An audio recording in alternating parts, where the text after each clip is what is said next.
Thank you. Good morning, everyone. Good morning. Happy birthday. Thank you. Don't rub it in. Councilman Scott already said I look like his mother, so I was old enough to be. It wasn't nice. She started it. It wasn't nice. Am I kicking us off? Are you supposed to introduce me? We could be flexible. Which one do you want? I'll introduce you. All right. I'm going to turn it over to Dr. Barbeau. Good morning, everyone. Good morning. I want to welcome you to our kickoff of National Youth Violence Prevention Week. We have a great program set for today, and in order to get that program going, it is my pleasure to introduce one of our biggest advocates, if not the biggest advocate in the city around reducing violence. There's so much that I could say about our mayor and how supportive she is. That'll take up the whole time. So rather than doing that, I will turn over the podium to Mayor Stephanie Rawlings-Blake. Madam Mayor.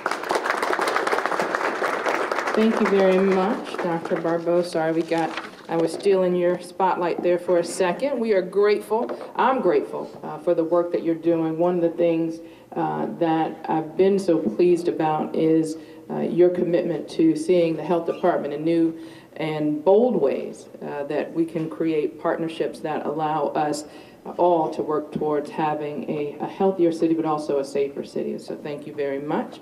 I'm also grateful for the work that you do, supporting our efforts to reduce juvenile violence in Baltimore. We are joined by many partners, including our community partners, but I do want to thank my partners in elected office. Councilwoman Sharon Middleton is here with us. Councilman Brandon Scott is here with us. Councilman Welch, Councilman Nick Mosby, Councilwoman Helen Holton is here. I know, Julius Colon here from Park Heights Renaissance. I want to thank Lieutenant something or other? Lieutenant Colonel Russell. Thank you very much for being here.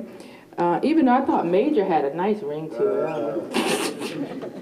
And I want to as well thank the members of the police department who are here. And I want to thank Deputy Maloney, who is here with us doing a yeoman's job in our public safety realm. I want to thank the Holistic Life Foundation and the students from their stress reduction and mindfulness program. No wonder my good morning sounded so peaceful.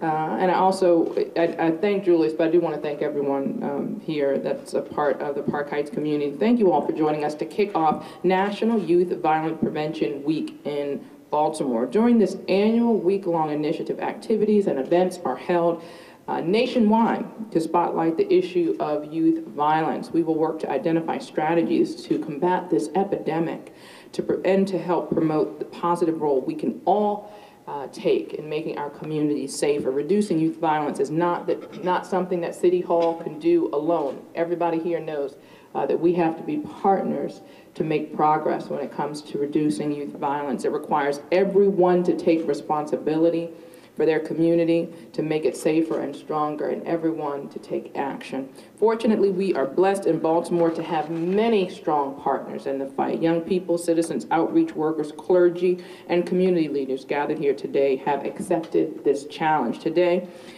we know that they recognize that everyone has a role to play in making Baltimore safer, and Youth Prevention Week is an opportunity for us to renew our efforts and work in collaboration toward that goal. We need everyone in every neighborhood across the city to be a part of the solution. That means doing things like becoming a mentor, teaching youth how to resolve conflicts peacefully, participating in the city's Hire One Youth campaign. We have a goal this year of doubling the number of youth that we have in private companies, and I think we have an ambitious goal, but I'm optimistic about us being able to reach that goal, as well as working to engage youth in conversations about tolerance. We cannot succeed if we're not working together toward this important goal. We have a goal. We want a safer city, stronger neighborhoods, and all of these things work together to create a growing city. And my goal is to grow Baltimore by 10,000 families over the next 10 years. And when I first started talking about it, there were a lot of people that were excited about it, and a lot of people who were, as unfortunately too many can be, were pessimistic about it. But we're getting there. We're getting there. We are making progress. And we know that we need all of our partners to be a part of this. While I can set a vision and a goal, I can't, there's only so much we can do toward making that goal a reality without enlisting our community. Everyone has responsibilities to help us to create a stronger city, whether it's in church, in your neighborhood, at school, and at work. During these tough times, and we saw it through as we're growing out of the Great Recession, those tough times, these tough times, call on us to work together in different ways to create partnerships that we probably didn't even think were possible. But because times get tough, we have to work together in new ways and really lean on citizens and citizen engagement to fill some of these gaps. And that's what we look as a model for during this National Youth Violence Prevention Week. Providing young people with support and strengthen our communities, I know that we can continue to grow our city. We've made significant progress in reducing juvenile violence over the last several years. Together, we have reduced juvenile homicides by more than 64% and shootings by 82% since 2008. It's hard to imagine, but there were 168 children shot in Baltimore City back in 1999. By comparison, in 2012, there were 15. 168 to 15. Now, everyone here knows that 15 is still too much, but I think it is imperative that we all recognize where we've been and how much safer we have become because of the work that we are all doing.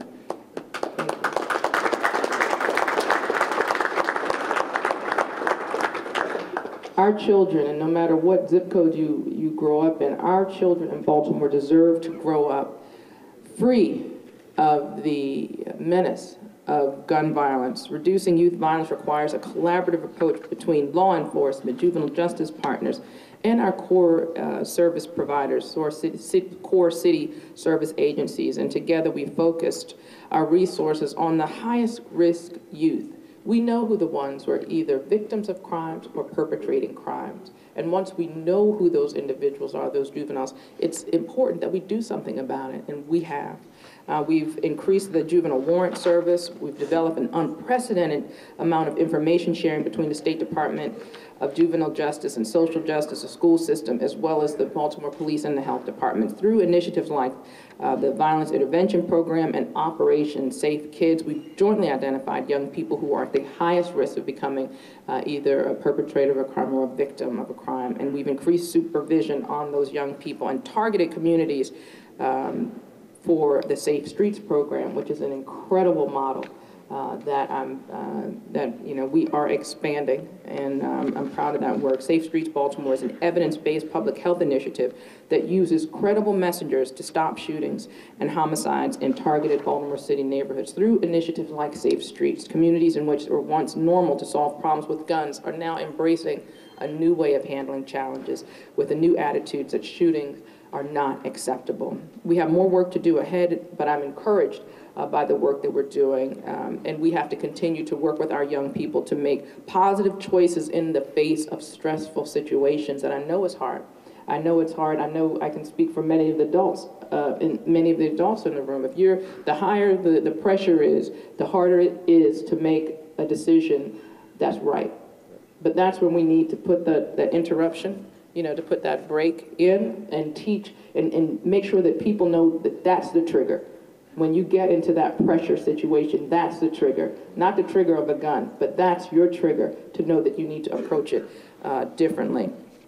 I'm also, I'm pleased that In a few weeks, we've invited a group of partners, elected officials, and agency heads, and advocates, and other stakeholders to participate in our city's first Mayor Summit on Violence Prevention, which will engage participants in a dialogue about reducing not only youth violence, but also violence that so many communities are needlessly exposed to, and how violence affects the health of communities as a whole. I've asked Dr. Barbeau, my health commissioner, to oversee this summit and to ensure that by the end of the day, with evidence-based approaches and achievable solutions, that we will have those to build on the important progress that we've made on addressing violence in our city, and particularly youth violence. Again, this is just, this is our kickoff. This is when we get all in our orange and get revved up for the week. But we're sponsoring more than 25 exciting youth violence prevention activities and events that young people all over the city can participate in. I'm challenging everyone here to encourage at least 5 young people to sign up and to take part of these activities. Not everyone has as many Twitter followers as Councilman Scott, but you can use whatever resources you have, tweet about it, Facebook about it. You can get the word out to make sure that people in your communities will get out and participate in these great events. Please reach out to the young people that you know and give them an opportunity to grow and to participate so we can all learn together. The health department and its partners have scheduled a diverse range of events for adults, for children, and topics ranging from conflict management to gun violence to bullying and teen dating violence. A full list is available at baltimorehealth.org/YVP week. Thank you again for indulging me the time to talk about what we've done, to thank you for all of your hard work and to prepare for a much safer community.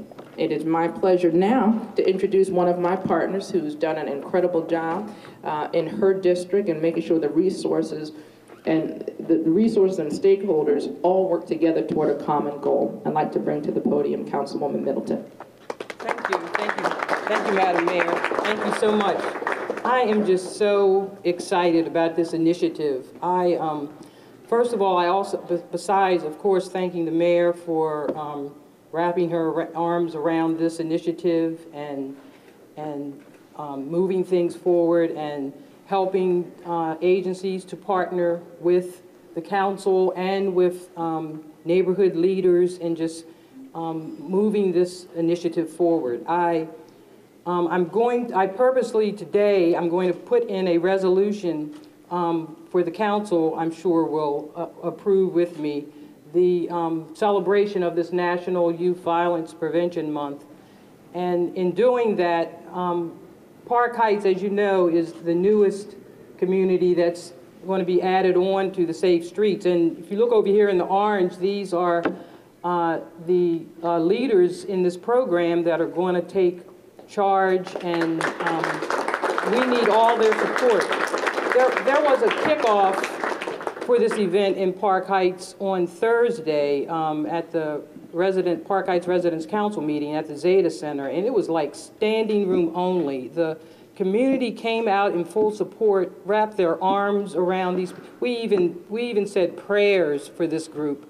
It is, I mean, the community, I could see the hope that it brought just within that evening. So I also want to thank Dr. Phil Leaf, I see in the audience, with the Johns Hopkins Youth Violence Prevention Program, partnering with the health department. As the mayor constantly said over and over, that it's all about partnerships. And I witnessed Thursday the community outpouring. They had so many questions. They even wanted to, invite the group already to, to give them cookies and punch in their travels and get to know. They answered questions like, are you going to get to know all of the community leaders? And when I spoke, I said the community leaders need to be familiar with all of their faces.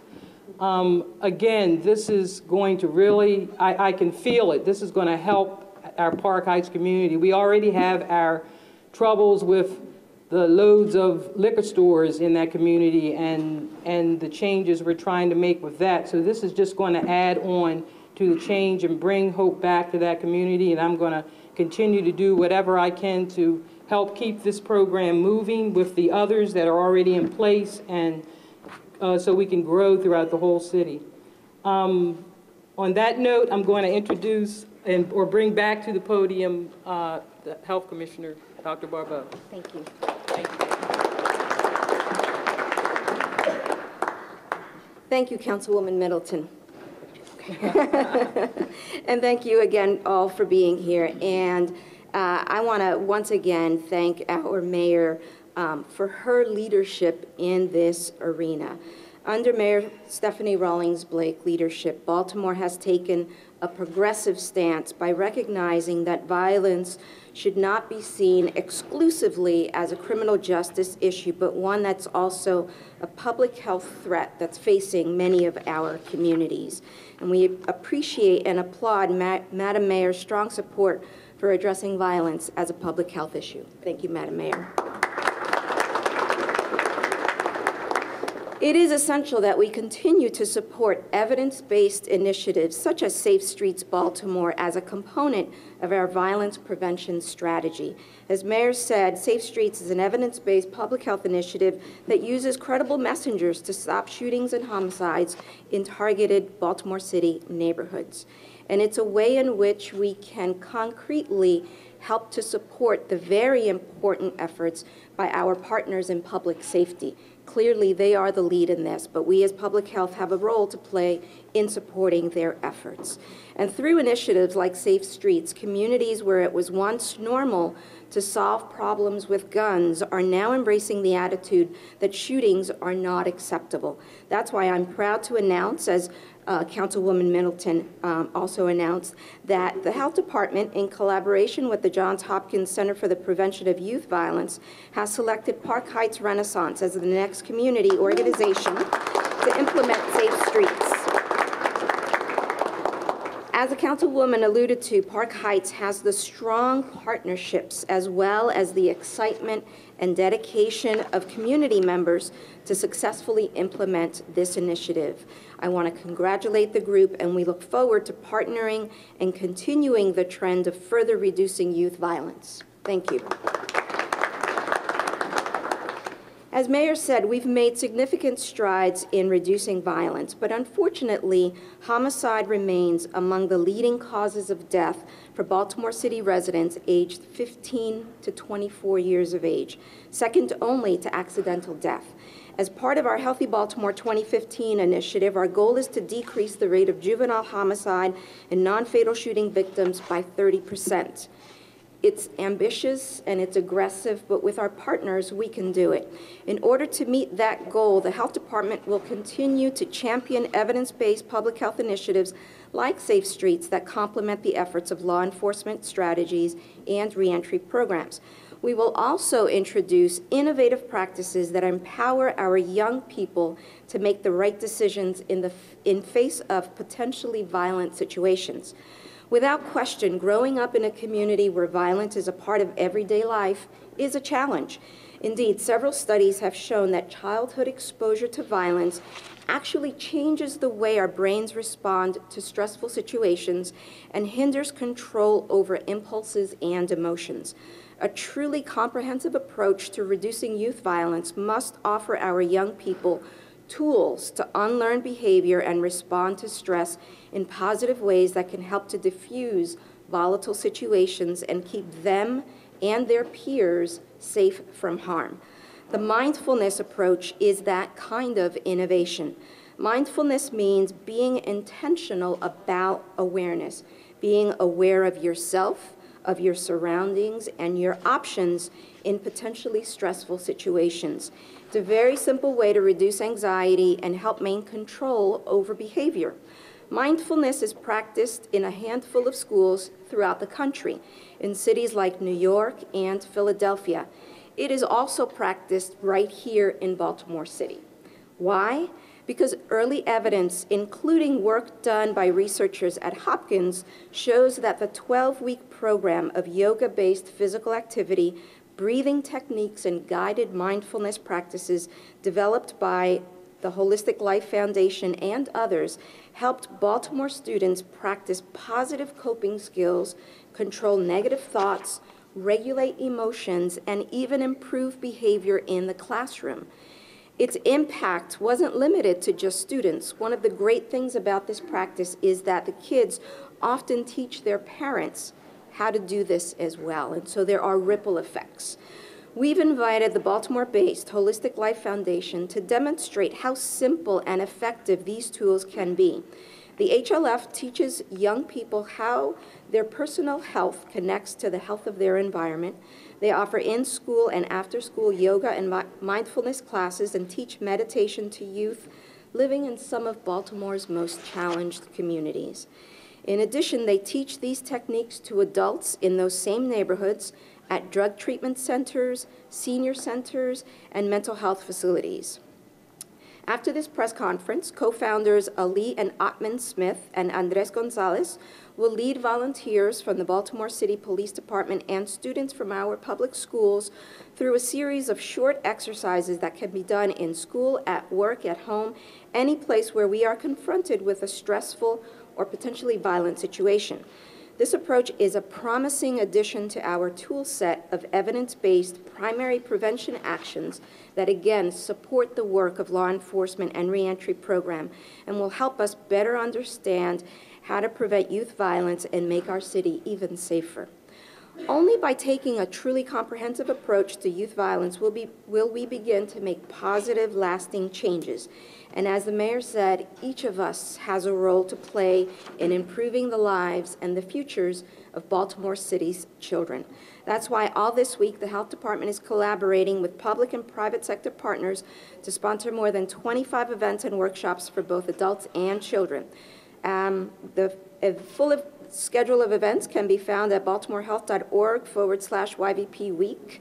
This year, we've got a range of events, including lunchtime community mediation conflict management workshop at 3333 Greenmount Ave this Tuesday, March 19th, an Urban Institute seminar on anger and decision-making and impulse control being held at the Family League of Baltimore on Wednesday, the 20th, an Xbox Dance Centrals tournament at the Ella Bailey Rec Center on Thursday, March the 21st, or you can check out the 5th annual Playing for Peace basketball tournament this Friday, March 23rd. So you see there's a whole range of activities that complement a full strategy of prevention and reducing youth violence.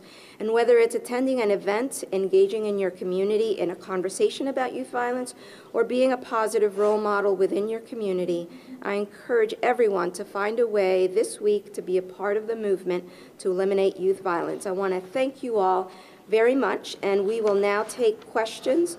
And if there are no questions, we will then open up the section here for a demonstration on mindfulness. Any questions?